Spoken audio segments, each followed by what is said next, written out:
AP మాజీ CM YCP అధినేత YS Jagan సంచలన నిర్ణయం తీసుకున్నారు. తన తిరుమల పర్యటన రద్దు చేసుకున్నారు. డిక్లరేషన్ అంశంపై ఉద్రిక్త పరిస్థితులు నెలకొన్న నేపథ్యంలో ఆయన తన పర్యటన రద్దు చేసుకున్నారు. తిరుమల పర్యటన రద్దు చేసుకోవడానికి గల కారణాలను కాసేపట్లో జగన్ మీడియా ముందుకు వచ్చి చెబుతారనే సమాచారం అందుతుంది. అలాగే శ్రీవారి లడ్డూ వివాద నేపథ్యంలో తిరుమల వెంకటేశ్వర స్వామిని దర్శించుకోవాలని వైఎస్ జగన్ నిర్ణయించుకున్న సంగతి తెలిసిందే. ఇక వైసీపీ ఈ ప్రకటన చేసినప్పటి నుంచి దీనిపై వివాదం మొదలైంది. అన్యమతస్థుడు కావడంతో వైఎస్ జగన్ డిక్లరేషన్ ఇచ్చిన తర్వాతనే తిరుమలలో అడుగు పెట్టాలని కూటమి నేతలు, హిందూ సంఘాలు డిమాండ్ చేశాయి. వైసీపీ నేతలు మాత్రం దీన్ని వ్యతిరేకించారు.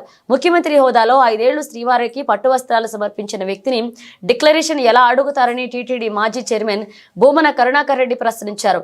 జగన్ డిక్లరేషన్ ఇవ్వరని, ఇందులో రాజకీయ కోణం ఉందని ఆరోపించారు.